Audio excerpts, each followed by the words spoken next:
లోక దేవతలన్నీ ఆయన ముందరా సాగిలపడి నమస్కరించి గడగడలాడును.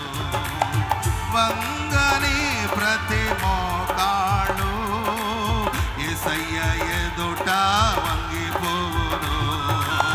వంగని ప్రతి మోకాళ్ళు యేసయ్య ఎదుటే వంగిపోవును.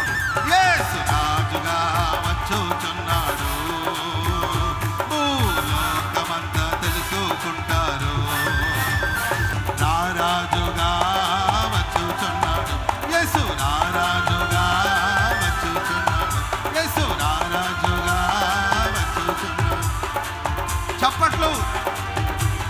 రవి కోటి తేజుడు రమ్యమైన దేవుడు రారాజుగా వచ్చుచున్నాడు, యేసు రారాజు